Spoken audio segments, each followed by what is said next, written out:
പേരുമലയാണ് ഈ അഫ്വാൻ താമസിക്കുന്നത്.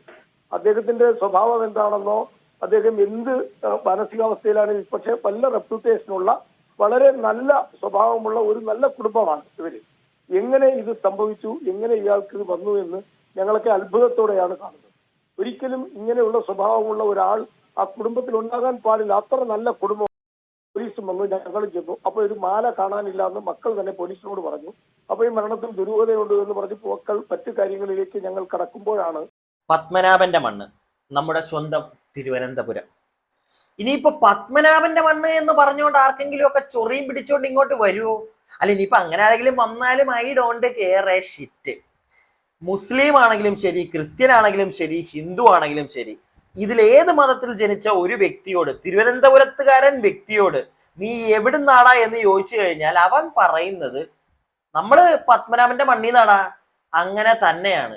എനിക്കറിയാവുന്ന തിരുവനന്തപുരത്തുകാർ അങ്ങനെ തന്നെയാണ് പറയുന്നത്. അതിനകത്ത് ഹിന്ദു, മുസ്ലിം, ക്രിസ്ത്യൻ എന്നൊന്നുമില്ല. അതുകൊണ്ട് തന്നെ എനിക്ക് ധൈര്യത്തോടെ പറയാം, എൻ്റെ ഒരു ഫ്രണ്ട് സർക്കിളിൽ മതം പറഞ്ഞുള്ള തല്ലുപിടുത്തമില്ല. അതുകൊണ്ട് തന്നെയാണ് ഞാൻ ഇങ്ങനെ തന്നെ ഈ ഒരു വീഡിയോ തുടങ്ങിയത്. പിന്നെ ഇതിൽ വേറൊരു കാരണം കൂടെ ഉണ്ട്. നിങ്ങൾ എത്ര പേര് ശ്രദ്ധിച്ചിട്ടുണ്ടെന്ന് അറിയില്ല, ഈ അടുത്തായിട്ട് ക്രൈംസ്, അതായത് കൂടുതലും കൊലപാതകങ്ങൾ, ഏറ്റവും കൂടുതൽ നമ്മൾ കണ്ടുവരുന്ന, അല്ലെങ്കിൽ ഏറ്റവും കൂടുതൽ കൊലപാതകം നടന്നു എന്ന് നമ്മൾ കേൾക്കുന്നത് തിരുവനന്തപുരം സൈഡിൽ നിന്ന്. അല്ലെങ്കിൽ അതുപോലെ തന്നെ സമാധി പരിപാടികൾ, ഇല്ലെങ്കിൽ എന്താണ് പീഡനം. ഈ അടുത്തായിട്ട് ഏറ്റവും കൂടുതൽ, എനിക്ക് തോന്നുന്നു ഈ ലാസ്റ്റ് ഒരു മന്തിൽ ഒരു 3-4 കൊലപാതകങ്ങൾ നമ്മളിപ്പോ കേട്ടിട്ടുണ്ട് തിരുവനന്തപുരം സൈഡിൽ നിന്ന്. ഇപ്പോഴും ഞാൻ ഈ വീഡിയോ ചെയ്യാൻ ഇരിക്കുന്നതിന് 1 മണിക്കൂർ മുമ്പ് അഫാൻ എന്ന് പറയുന്ന പയ്യൻ അവന്റെ കുടുംബത്തിലെ 5 പേരെ ഉപദ്രവിച്ചു. 4 പേര് മരിച്ചു. ഒരാൾ മാത്രം, അതായത് ആ പയ്യന്റെ ഉമ്മ മാത്രം ഇപ്പോഴും ക്രിട്ടിക്കൽ കണ്ടീഷനിൽ ICUയിലാണ്. പിന്നെ ആ പയ്യന്റെ ഒരു ഗേൾ ഫ്രണ്ട്, അവളും മരണപ്പെട്ടു. ഒന്ന് ആലോചിച്ചേ നിങ്ങൾ. എനിക്ക് ആദ്യമേ തന്നെ, ഞാൻ ആ വാർത്തയുടെ ഡീറ്റെയിലേക്കൊക്കെ പോകുന്നതിന് മുമ്പ് തിരുവനന്തപുരത്തെ എൻ്റെ ബഹുമാനപ്പെട്ട നിയമപാലകരോടാണ് എനിക്ക് ചോദിക്കാനുള്ളത്. നിങ്ങൾ അവിടെ ഒരു കൊലപാതകം നടന്നു കഴിഞ്ഞാൽ കൊലപാതകം ചെയ്ത ആളെ നിങ്ങൾ കണ്ടുപിടിക്കുന്നുണ്ട്. വളരെ ഗംഭീരമായിട്ടുള്ള ഒരു എന്താണ് ക്രൈം ഒക്കെ കണ്ടുപിടിക്കാൻ കഴിവുള്ള ഒരുപാട് പോലീസുകാരായിരിക്കും അവിടെ ഉള്ളത്. സമ്മതിക്കുന്നു, തെറ്റൊന്നുമില്ല. നിങ്ങൾ പക്കയായിട്ട് നിങ്ങളുടെ ജോലി ചെയ്യുന്നുണ്ട്. അങ്ങനെ ഞാൻ മൊത്തത്തിൽ പറയില്ല. പക്കയായിട്ട് ജോലി മൊത്തം ചെയ്യുന്നുണ്ടെങ്കിൽ ഇങ്ങനെയുള്ള കൊലപാതകങ്ങൾ നടക്കില്ല. അതിന് മുമ്പ് തന്നെ എന്തുകൊണ്ട് നിങ്ങൾക്ക് അവിടെ നടക്കുന്ന കൊലപാതകങ്ങൾ അല്ലെങ്കിൽ ഇതുപോലുള്ള വൃത്തികെട്ട പല പരിപാടികളും തടയാൻ പറ്റുന്നില്ല? എന്തുകൊണ്ട് തടയാൻ പറ്റുന്നില്ല? നമ്മുടെ കേരളത്തിലെ നിങ്ങൾക്ക് എല്ലാവർക്കും അറിയാം, ഒരുപാട് ഡ്രഗ് അബ്യൂസ് കേസുകൾ സ്കൂൾ പിള്ളേർ തൊട്ടിപ്പോൾ നമ്മൾ കാണുന്നുണ്ട്. പോലീസുകാർക്കും അല്ലെങ്കിൽ നർക്കോട്ടിക് എക്സൈസ്, ഇവരെല്ലാവരും സ്കൂളുകളിൽ ചെന്ന് ഈ ബോധവൽക്കരണം പരിപാടികളും ഒക്കെ ചെയ്യുന്നുണ്ട്. എന്നിട്ടും വലിയ മാറ്റങ്ങളൊന്നുമില്ല. ഇവിടെ ഈ കൊലപാതകങ്ങൾ, ഇത്രയും ക്രൈം റേറ്റ് ഭയങ്കരമായി കൂടുകയാണ് നമ്മുടെ നാട്ടിലെ. എന്തുകൊണ്ട് ഇതിനെ തടയിടാൻ നമ്മുടെ പോലീസുകാർക്ക് പറ്റുന്നില്ല എന്ന് ചോദിച്ചുകൊണ്ട് തന്നെ ഞാൻ നേരത്തെ പറഞ്ഞ ആ ഒരു വെഞ്ഞാർമൂട്ടിലെ ഇപ്പൊ നടന്നിരിക്കുന്ന റീസെന്റ് കൊലപാതകം, അതും അരും കൊല, അതിന്റെ ഡീറ്റെയിലേക്ക് നമുക്കൊന്ന് പോവാം. വെഞ്ഞാറമൂട് പോലീസ് സ്റ്റേഷനിലെത്തിയ ഒരു യുവാവ്, 23-കാരനായ അഫാൻ, അയാൾ പോലീസിനോട് പറഞ്ഞത് ഞാൻ 6 കൊലപാതകം നടത്തിയിട്ടാണ് ഈ സ്റ്റേഷനിലേക്ക് വന്നിരിക്കുന്നതെന്നാണ്. ആ കൊലപാതകങ്ങൾ എവിടെ നടത്തി എന്നും അഫാൻ പോലീസിനോട് പറഞ്ഞു. പേരുമലയിൽ 3 പേരെയും, ചുള്ളാളത്ത് 2 പേരെയും, പാങ്ങോട് ഒരാളെയും കൊലപ്പെടുത്തി. അങ്ങനെ 6 പേരെ കൊലപ്പെടുത്തിയെന്നാണ് പോലീസിന് നൽകിയ മൊഴി. തുടർന്ന് ആറ്റിങ്ങൽ ഡിവൈഎസ്പി സ്ഥലത്തെത്തി ഇയാളെ ചോദ്യം ചെയ്തു. ഉടൻ തന്നെ പോലീസ് ഈ പറഞ്ഞ സ്ഥലങ്ങളിലൊക്കെ പരിശോധന നടത്തി. അതിൽ 5 പേര് മരണം ഏതാണ്ട് പോലീസ് സ്ഥിരീകരിക്കുന്നുണ്ട്. അതിൽ പാങ്ങോട് ഒരു 88 വയസ്സുള്ള വൃദ്ധയാണ് മരിച്ചത്. അവർ ഈ അഫാന്റെ മുത്തശ്ശിയാണ് എന്ന് പോലീസ് കണ്ടെത്തിയിട്ടുണ്ട്. തലക്കടിയേറ്റ നിലയിലാണ് മരണം സ്ഥിരീകരിക്കുന്നത്. ഓക്കെ, അപ്പൊ ഈ അഫാൻ എന്ന് പറഞ്ഞ പയ്യൻ 6 പേരെ ഉപദ്രവിച്ചു, 5 പേര് മരിച്ചു. അതില് ഇപ്പൊ ഒരു ഉമ്മയുടെ കാര്യം, അതായത് ഈ അഫാന്റെ മൂത്തുമ്മ, അമ്മയുടെ അമ്മ അല്ലെങ്കിൽ അച്ഛന്റെ അമ്മയെ പറ്റി ഇപ്പൊ പറയുന്നുണ്ട്. ആ നാട്ടിലുള്ള, ആ ഉമ്മ മരിച്ച നാട്ടിലുള്ള, ഇവന്റെ മൂത്തുമ്മ മരിച്ച നാട്ടിലുള്ള ഒരു വ്യക്തി നമ്മളോട് കുറച്ച് കാര്യങ്ങൾ പറയുന്നുണ്ട്. നമുക്ക് അതിലേക്ക് പോകാം. അതിനു മുമ്പ് ഞാൻ 1-2 കാര്യങ്ങൾ നിങ്ങളൊന്ന് സ്ട്രൈക്ക് ആയിട്ടൊന്ന് ഓർത്ത് വെക്കുക. വേറൊന്നുമല്ല, ഈ മൂത്തുമ്മാനെ ഇവൻ കൊല്ലുന്നു. ഓക്കെ, അതുപോലെ തന്നെ ഇവന്റെ കസിൻസ് 2 പേരെ കൊല്ലുന്നുണ്ട്, 3. പിന്നെ ഇവന്റെ സ്വന്തം അനിയനെ, 15 വയസ്സുള്ള സ്വന്തം അനിയനെ ഇവൻ കൊല്ലുന്നുണ്ട്. അതുകൂടാതെ ഇവന്റെ ഉമ്മയെ ഇവൻ ഉപദ്രവിച്ചു, തലക്കടിച്ചു. പക്ഷെ ഉമ്മ ICUയിലാണ്. ഓക്കെ, സോ 4 പേര് ഇവന്റെ കുടുംബത്തിൽ നിന്ന് മരിച്ചു. കൂടാതെ ഇവന്റെ ഒരു ഫ്രണ്ടിനെ, ഒരു പെൺ സുഹൃത്തിനെയും ഇവൻ കൊന്നിട്ടുണ്ട്. ഇതെന്തിനു വേണ്ടി ഇവൻ കൊന്നു എന്നുള്ളതാണ് ഇനി അടുത്തുള്ള ചോദ്യം.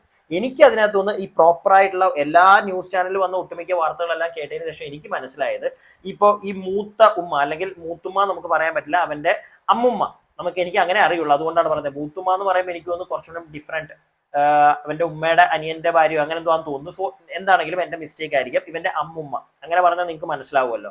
ഇവന്റെ ഗ്രാൻഡ് മദറിനെ ഇവൻ കൊന്നിട്ടുണ്ട്. ആ നാട്ടിലുള്ള ഇവന്റെ ഗ്രാൻഡ് മദറിന്റെ നാട്ടിലുള്ള ഒരു വ്യക്തി നമ്മളോട് ഇനി കുറച്ച് കാര്യങ്ങൾ പറയുന്നുണ്ട്. നമുക്ക് അതും കൂടെ കേൾക്കാം, എന്നിട്ട് ഞാൻ നിങ്ങൾക്കൊന്ന് ഡീറ്റെയിൽ ചെയ്ത് തരാം.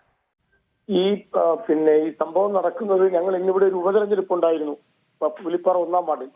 അവിടെ നിൽക്കുമ്പോൾ 5:30 മണിക്കാണ് ഈ ഉമ്മ തളർന്നു വീണെന്നും അവരുടെ തലപൊട്ടിയെന്നും മരണപ്പെട്ടു എന്നും പറഞ്ഞ് എനിക്കൊരു ഫോൺ കോൾ വരുന്നത്. ഞാൻ പെട്ടെന്ന് ആ സ്ഥലത്ത് എത്തി. അത് 2-ാം വാർഡിലാണ്. അവരവിടെ ആ പള്ളിയുടെ മുന്നിൽ ഒരു പഴയ വീട്ടിലാണ് താമസിച്ചുകൊണ്ടിരിക്കുന്നത്. അവരുടെ മക്കൾക്കെല്ലാം വലിയ വീടുണ്ടെങ്കിലും അവരുടെ ഭർത്താവ് താമസിച്ചുകൊണ്ടിരുന്ന വീട്ടിൽ ആണ് അവർ താമസിച്ചിരുന്നത്. അപ്പോൾ വൈകുന്നേരം രാവിലെയാണ് ഈ ഉമ്മയെ അവസാനമായി ഈ മക്കൾ കണ്ടത്, 7:30 മണിക്കോ 8 മണിക്കോ. അപ്പോൾ അതിനുശേഷം വൈകുന്നേരം കൂട്ടുകിടക്കാനായി ഒരു മകൾ വരും, മാറിയും തിരിഞ്ഞും മക്കൾ വരും. അതിലൊരു മകൾ വന്നപ്പോഴാണ് ഇവരിങ്ങനെ അപകടാവസ്ഥയിൽ രക്തമാർന്ന് കിടക്കും. അവർ നിലവിളിച്ചാണ്. വന്ന് നോക്കുമ്പോൾ ഇവർ അബോധാവസ്ഥയിലാണ്, മരണം സ്ഥിരീകരിച്ചു.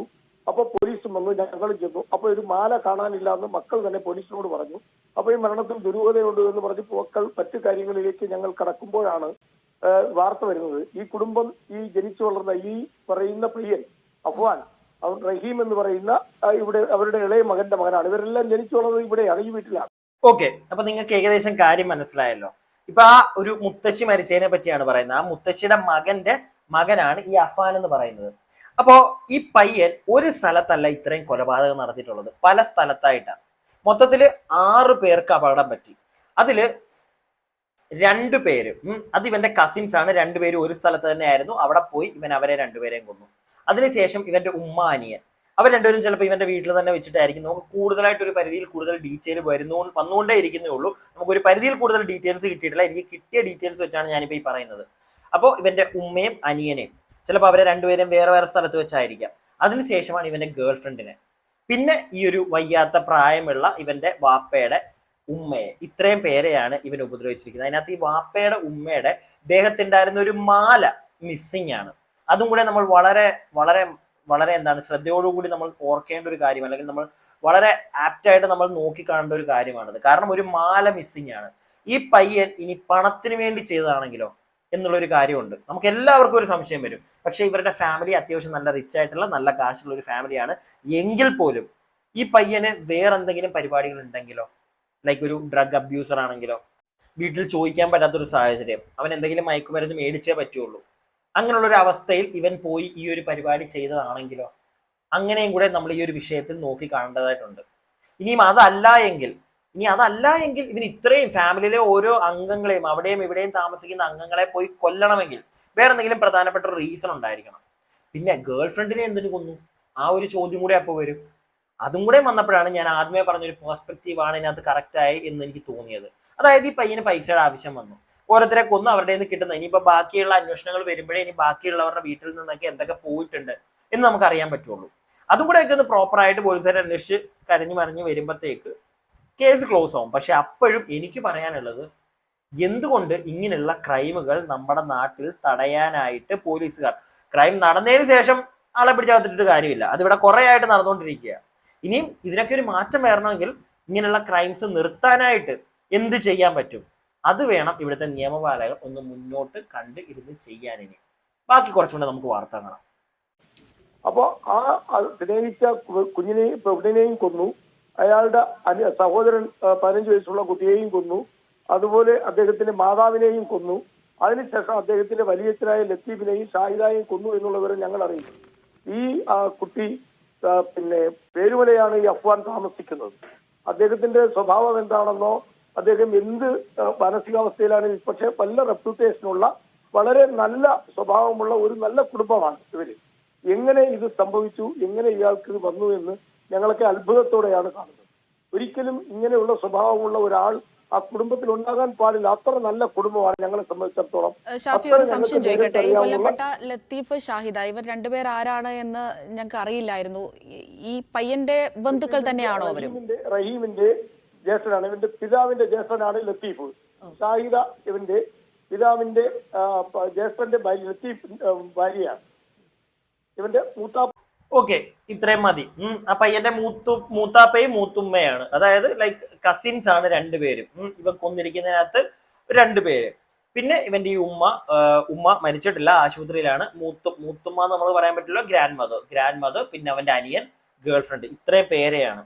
ഞാൻ നേരത്തെ പറഞ്ഞൊരു പെർസ്പെക്റ്റീവ് തന്നെയാണ് ഞാനിപ്പോൾ കണ്ടുകൊണ്ടിരിക്കുന്നത്. അല്ലെങ്കിൽ ഞാൻ ഏകദേശം അതായിരിക്കും സംഗതി എന്നാണ് ഞാൻ ഉറപ്പിക്കുന്നത്. കാരണം ഒരു റീസണും ഇല്ലാതെ ഇവൻ ഇത്രയും പേരെ കൊല്ലേണ്ട കാര്യമില്ല. പിന്നുള്ള ഒരു റീസൺ എന്ന് പറഞ്ഞു കഴിഞ്ഞാൽ ചിലപ്പോൾ ഈ ഒരു കാര്യത്തിന് വേണ്ടി, ചിലപ്പോൾ അവന്റെ മെന്റാലിറ്റി, അവൻ വല്ല ട്രക്കിന്റെ ഒക്കെ പുറത്ത് കാശിന് വേണ്ടി പെട്ടെന്ന് കിട്ടാൻ വേറെ മാർഗ്ഗം ഇല്ലാതെ വന്നപ്പോൾ വീട്ടിൽ ചോദിക്കാൻ പറ്റാത്തൊരവസ്ഥയിൽ നേരെ പോയി കിട്ടുന്നവരെയൊക്കെ കൊന്നു, കിട്ടാവുന്നതൊക്കെ ഒപ്പിച്ചു, നേരെ പോയി അവനവന്റെ പരിപാടി കഴിഞ്ഞു. അത് കഴിഞ്ഞ് അല്ലെങ്കിൽ അത് ചിലപ്പോൾ ചെയ്തതിന് ശേഷം, ചിലപ്പോൾ ഈ കൊലപാതകങ്ങൾ ചെയ്തതിന് ശേഷം ചിലപ്പോൾ അവനൊരു മെന്റാലിറ്റിയിൽ, ഞാൻ പറഞ്ഞില്ലേ, ചിലപ്പോൾ അവൻ ഡ്രഗിന്റെ പുറത്തായിരുന്നിരിക്കാം, കുറച്ചും കൂടെ ഡ്രഗ് വേണമെന്ന് വിചാരിച്ചിട്ട് ചിലപ്പോൾ ഇത് ചെയ്തതായിരിക്കാം. അത് കഴിഞ്ഞപ്പോഴത്തേക്ക് അവനൊരു ബോധം വന്ന് ചിലപ്പോൾ നേരെ അവനൊരു ചെയ്തത് തെറ്റാണെന്ന് തോന്നിയിട്ട് വല്ലതും ചിലപ്പോൾ പോലീസ് സ്റ്റേഷനിൽ പോയതായിരിക്കാം. അങ്ങനെയും നമ്മൾ കാണണമല്ലോ. ചിലപ്പോൾ പോലീസ് സ്റ്റേഷനിൽ നേരിട്ടങ്ങ് ചെന്ന് കഴിഞ്ഞു കഴിഞ്ഞാൽ ചിലപ്പോൾ എൻ്റെ ശിക്ഷ ഇളവാകും, കാരണം എന്താണെങ്കിലും പോലീസ് പിടിക്കും. അപ്പൊ എന്തെങ്കിലും കുറച്ച് ഇളവ് കിട്ടിക്കോട്ടെ എന്ന് വിചാരിച്ച് നേരത്തെ അങ്ങനെയും നമുക്ക് നോക്കണം കേട്ടോ. വെറുതെ നമുക്ക് അങ്ങോട്ട് തള്ളിക്കളയാൻ പറ്റത്തില്ല. ഇന്ന് മനുഷ്യനെന്ന് പറഞ്ഞു കഴിഞ്ഞാൽ സൂക്ഷ്മ ബുദ്ധിക്കാരനാണ്, എങ്ങനെ വേണമെങ്കിലും അവൻ തിങ്ക് ചെയ്യും. സോ അത് പ്രത്യേകിച്ച് ഇപ്പൊ ലഹരിയൊക്കെ ഉപയോഗിക്കുന്നതാണെങ്കിൽ ചിലപ്പോൾ അതിന്റെ ഇരട്ടിക്കായിരിക്കും, പറയാൻ പറ്റില്ല. അതുകൊണ്ടാണ് ഞാൻ ഇങ്ങനെ പറഞ്ഞത്. എന്താണെങ്കിലും പോലീസുകാർ തന്നെ ഈ ഒരു കേസ് ഇനിയിപ്പോ കൂടുതലായിട്ട് അവൻ തന്നെ പറഞ്ഞു, അവൻ അഡ്മിറ്റ് ചെയ്തു ഞാൻ ചെയ്തതാണ് എന്ന്. പക്ഷെ എന്താണ് അവന്റെ മോട്ടീവ്, എന്തിനു വേണ്ടിയാണ്, അത് ഇനി പോലീസുകാരൊന്ന് തെളിയിച്ചാൽ മതി. Like if is A drug abuser, അതിന് വേണ്ടിയിട്ടാണോ?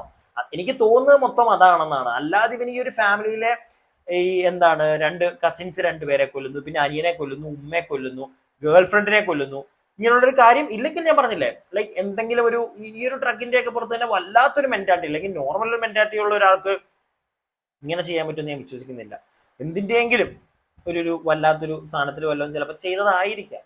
എന്താണെങ്കിലും ഇവിടുത്തെ നിയമപാലകർ, നിങ്ങളെ ഞാൻ കുറ്റം പറയുകയല്ല, അതായത് നിങ്ങൾ കേസ് തെളിയിക്കുന്നില്ല എന്നോ ഒന്നുമല്ല, നിങ്ങൾക്ക് നിങ്ങളുടേതായിട്ടുള്ള ബുദ്ധിമുട്ടുകളുണ്ട്. പക്ഷെ ഇവിടുത്തെ നർക്കോയും എക്സൈസും ഒക്കെ ഇവിടുത്തെ ഈ ഒരു ഡ്രഗ് അബ്യൂസിങ് പരിപാടികളൊക്കെ പല സ്കൂളുകളിലും കോളേജിലും ഒക്കെ ചെന്ന് അതിനകത്തു നിന്നൊക്കെ ആളുകളെ പുറത്തേക്ക് കൊണ്ടുവരാൻ വേണ്ടി പല ക്ലാസ്സുകളും എടുക്കുമ്പോൾ, അതുപോലെ തന്നെ ഇന്ന് നമ്മുടെ കേരളത്തിന്റെ ഒരു അവസ്ഥ വെച്ചിട്ട് ഇവിടെ ക്രൈംസ് കുറയ്ക്കാനായിട്ട് നിങ്ങളെ കൊണ്ട് ചെയ്യാൻ പറ്റുന്ന നിങ്ങൾ ചെയ്തേ പറ്റുള്ളൂ. ഞാൻ എൻ്റെ ഒരു അഭിപ്രായം പറയുന്നു. വീഡിയോ കാണുന്ന നിങ്ങൾ നിങ്ങളുടെ അഭിപ്രായം പറയുക. വീഡിയോ ഇഷ്ടപ്പെട്ടാൽ ലൈക്ക് ചെയ്യുക. സബ്സ്ക്രൈബ് ചെയ്യാത്തവർ സബ്സ്ക്രൈബ് ചെയ്യാതെ പോകരുത്. ഓക്കെ.